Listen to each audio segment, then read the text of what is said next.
Silence. Informé. Cultivé. Rigoureux. Pour savoir et comprendre. Mario Dumont. Bienvenue à l'émission, il est 6h, vendredi 6 décembre, qu'on le veuille ou non. C'est une date marquante, tristement marquante dans l'histoire du Québec. 35 ans aujourd'hui avait lieu cette tuerie à Polytechnique.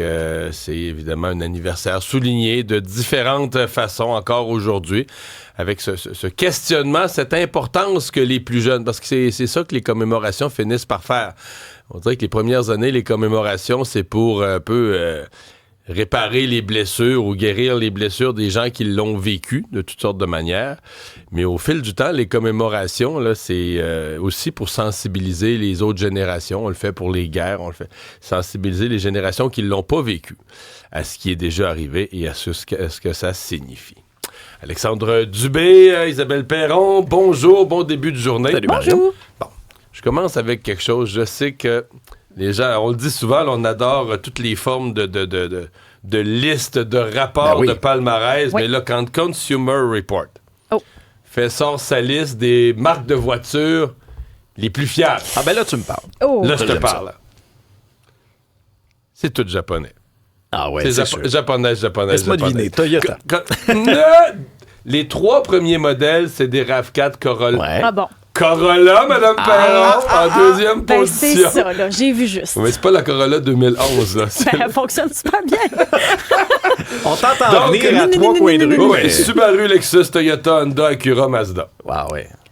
C'est ça, les 6 premiers. Mazda aussi. Ouais. Donc, on est dans les japonaises. Et à l'autre bout du spectre, complètement hors catégorie, dans le pas fiable, c'est Rivian. Les autos, il n'y en a plus beaucoup, là. Au Québec, je ne sais pas combien en ont. L'auto électrique, le SUV électrique, entre autres. Mais après, dans les marques un peu plus fréquentes, c'est Cadillac et GMC. Ah oui? Ouais. Et ça, Consumer Report, si je me trompe pas, c'est vraiment calculé. Là, c'est la fiabilité sur le nombre de retours au garage. Là, c'est pas...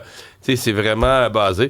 Et juste avant Cadillac, GMC, Jeep et juste avant Volkswagen. Donc voilà, donc les deux bouts du spectre. Vous avez vu cette histoire d'un héros canadien? C'est bizarre parce qu'on dirait que l'histoire, on n'a pas parlé au Canada. En tout cas, moi, je l'ai pas vu passer ici. Non. Je l'ai vu dans le Paris Match. Je l'ai vu dans The Guardian. Un Canadien se jette sur un ours polaire pour sauver sa femme. Mais non, mais c'est vrai. Non, mais un ours polaire, c'est pas. Un ours polaire, un ours polaire, pour lui, toi, t'es un lunch. Ben oui. T'es un sandwich. T'es pas un une petit petite noire sandwich. du Québec, là. Non. Mais c'est vraiment arrivé. Petite communauté éloignée de l'Ontario. Un homme ordinaire est devenu, je dis le Paris Match, un homme ordinaire est devenu un héros en se dressant au péril de sa vie contre l'un des prédateurs les plus redoutables de l'Arctique, l'ours polaire. Et l'homme a survécu, là, ce qui est quand même... Et l'ours polaire, lui? Ben là, l'ours polaire, l'histoire le dit pas. Là, il a fait quoi pour le maîtriser? Il a fait la prise de l'ours? Il a fait quoi? Hey! Arrêtez, je ne sais pas. Le couple originaire de Fort Severn First Nation, dans l'extrême nord de l'Ontario, l'homme, il s'est dit que l'ours s'est dressé devant la femme, l'a écrasé au sol, et l'homme n'a pas hésité. Mais quel réflexe, quand même! Non, l'homme n'a pas hésité à sauter sur l'ours. Finalement, la femme est blessée, l'homme est blessé, mais tout le monde s'en est sorti vivant, ce qui est vu comme un miracle. Là, voilà, nos héros canadiens. Vous autres, quand vous voyez des bêtes comme ça, votre réflexe, là, c'est quoi? Là, mon réflexe, c'est sûr, le réflexe, c'est décalme.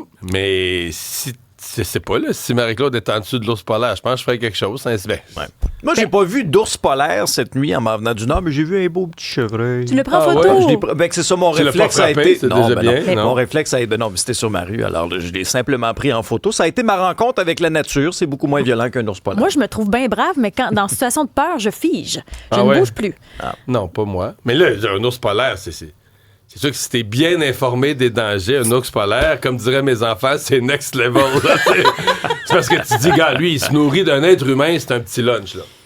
D'ailleurs, il faut pas que le temps nous manque, mais petite anecdote d'ours polaire, j'étais à Copenhague avec ma fille qui étudiait en Europe, puis j'étais allé la rejoindre pour sa semaine de relâche, puis on s'était promené un peu en Europe, on était allé à Copenhague, au Danemark, et au zoo de Copenhague. Là, tu te rends compte que les Européens ont quand même des mentalités un peu différentes de nous, peut-être un contact plus direct avec la nature.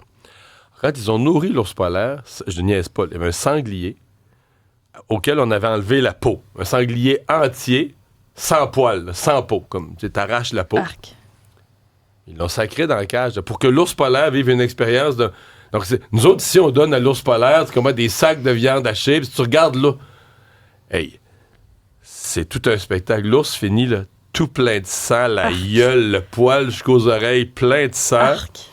Je dis, si tu veux voir du vrai, t'es servi. Si tu veux voir du Walt Disney... T'es un peu déçu. Et tu dis, je sais pas si je suis tu finis par manger du tofu fasciné chez vous. ou dégoûté. Ben non, c'est la vie, c'est la vie, nature. mais... Moi, je vivais bien avec ça. Mais il y avait quand même des touristes moins habitués qui faisaient 180 degrés. Bon, en parlant d'ours polaire, il serait bien au Québec dans les prochains jours. Oui, ben en tout cas, on a de la neige pas mal. Là. Il y a eu presque...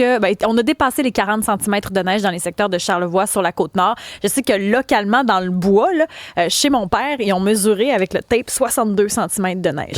C'est localisé. Là. On s'entend, c'est pas dans le centre-ville de Bécomo, là, mais quand même, 62, ils ont sorti le tape, ils ont mesuré. Puis là, c'est la neige céder sa place au temps froid. Du froid. Extrême, non.